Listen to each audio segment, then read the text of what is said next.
Welcome into America's Morning Headquarters, here with you on this early part of the week. And severe weather, well, it's not the only thing that is popping up, like the pollen counts. Which I feel like you can smell, by the way, the pollen out there. It is there. It is absolutely, I don't see it yet, but it's there. Oh, have you seen it? Blown around by all this wind. You saw it? Yeah, I've seen some deposit in my car. Okay. Yeah. Oh, wow. Yeah. It's happening in the south anyway right now. Well, the wind is helping to distribute that pollen, and there's so much wind all over the entire country. We've got wind advisories, high wind warnings, and wind watches. I mean, look at the nation covered in it.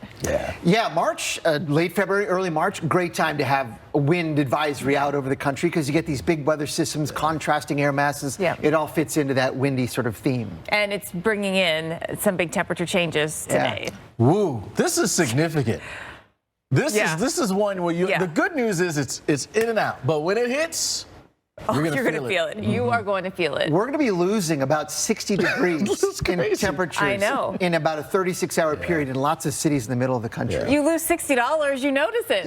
You know, you'll notice this. Well, today's big deal breaks down the threats that are over 40 miles per hour. The visibility is less than a quarter of a mile, and that hangs on for 3 hours or more. We may be able to call it a blizzard. We will see. Let's go to some of the snowfall that's already happened. We've been tallying it up here across the Wasatch in Utah. Snowbird coming in with over 7 inches. Sundance picked up a new 6-inch amount. We've got Brighton Crest coming in with 13 inches, more than a foot. So a powder day here for you if you can get out there. The wind has still been a factor out there throughout a lot of the region. Winter storm warnings in place across the northern Wasatch, winter weather advisories to the south. A lot of winter storm warnings across the mountains of Colorado as well. And the snow is falling. And we've got temperatures pretty mild to start today, I have to say, in Colorado, but they're going to be dropping through the day. And so we will see that snow accumulating, maybe affecting roadways as well. So keeping an eye on that. And the winds will be picking up as well. Saw at Hayden, Colorado earlier today, they were gusting over 50 miles per hour. You know, that's the kind of day we're going to have. Windy and snowy, driving down the visibility, making driving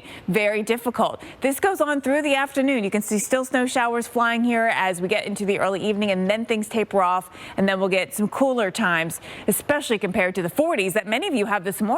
Now, how much? Well, widespread 3 to 5 inches. There'll be some pockets of 5 to 8. You got to go pretty high up to get to this 8 to 12-inch snow, mainly into the southern Rockies there in Colorado. We also have winter storm warnings around Grand Forks. Showed you that view from the camera this morning. Fargo as well, where kids are getting a snow day. You can see where the snow is right now, moving through eastern North Dakota, northwestern Minnesota. I saw back in Bismarck, we picked up anywhere from 3 to 6 inches of snow, and the winds have been gusty here as well, blowing around that snow, reducing visibility. So we're going to see this throughout the day. I mean, Minneapolis, you get a quick chance of it. Even Chicago, maybe you mix with some rain and snow at the end, although this is probably not going to accumulate for you.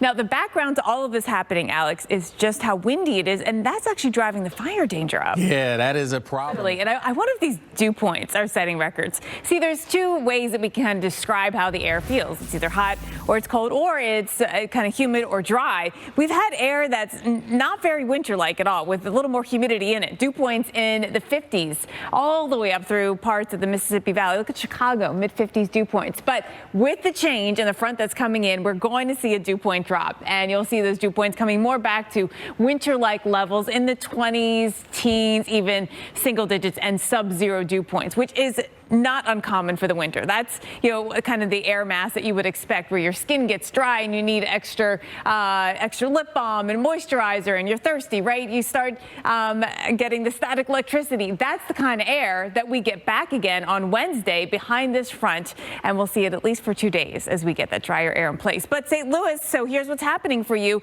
You've got the higher dew points, and you probably don't even really notice the fact that your dew points are in the 40s here. But once you see the temperatures drop, or you feel the temperatures drop, and you see the front come through, and you feel that drier air, that's going to make the difference.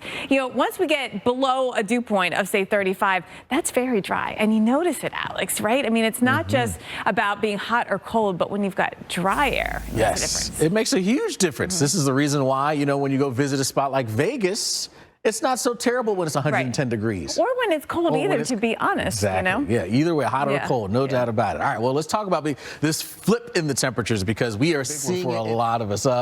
Keep the comments coming. Of course, we love to hear from you. Send them to Threads, and we will highlight a few as we head on through the show. I saw someone else who said they set sort of an upper bound and a lower limit on there. We're here with you. They're going to walk you through it all. That threat for the severe weather here really is not the only thing that is popping up and really getting going like the pollen. Oh, I got back from Colorado to Georgia, and I could smell the pollen in the air. It is really advancing northward quickly. I mean, with all the warmth we've had, trees are coming out like crazy. Yeah. This wind is blowing it all over the place. There's so much wind out there from west to east across the nation. Yeah, that's not helping out. And it's also not helping us out with the fire danger. We've seen a number of fires that have gotten going now, and they have spread. So that's another thing that comes from wind. And the wind is going to drive the temperature changes, which we'll get to. But today's big deal breaks down the threat.